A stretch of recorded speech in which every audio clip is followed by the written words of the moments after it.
दोस्तों नमस्कार, मैं Sudhir human rights and anti corruption bureau of India से एक महत्वपूर्ण अंतर्राष्ट्रीय खबर पर नजर डालते हुए पिछले कुछ समय से भारतीय मीडिया में ये खबर प्रसारित हो रही है कि ईरान ने भारत के 2 ऑयल टैंकरों को स्ट्रेट ऑफ हॉर्मुज से गुजरने की अनुमति दे दी है। लेकिन अंतर्राष्ट्रीय मीडिया की रिपोर्ट्स इस मामले में अलग जानकारी दे रही है।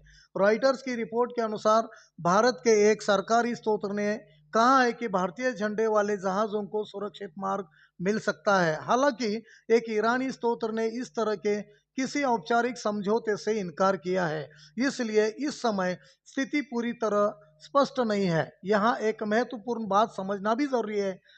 अधूरी या अपुष्ट खबरें फैलाना समाज और देश दोनों के लिए नुकसानदायक हो सकता है। हमने कई बार देखा है कि कुछ खबरों को बढ़ा चढ़ाकर प्रस्तुत किया जाता है, जिससे लोगों में भ्रम फैलता है। उदाहरण के तौर पर ऑपरेशन सिंदूर जैसे घटनाक्रमों के समय भी कई अपुष्ट खबरें सामने आई, जिनसे सही स्थिति समझना मुश्किल हो गया। इसी तरह रूस और यूक्रेन के युद्ध के दौरान भी शुरुआत में दुनिया भर की मीडिया यूक्रेन पहुंचकर लगातार रिपोर्टिंग भी कर रही थी, लेकिन जैसे जैसे समय बीतता गया वही युद्ध आज भी जारी है, फिर भी उस पर उतनी गंभीरता और लगातार रिपोर्टिंग कम होती नजर आई है।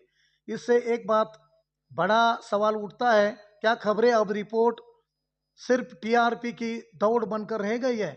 हमारे लोकतंत्र में मीडिया को चौथा स्तंभ माना जाता है, इसलिए उसकी जिम्मेदारी केवल खबर दिखाने की नहीं बल्कि सही, संतुलित और सत्यापित जानकारी जनता तक पहुंचाने की भी है।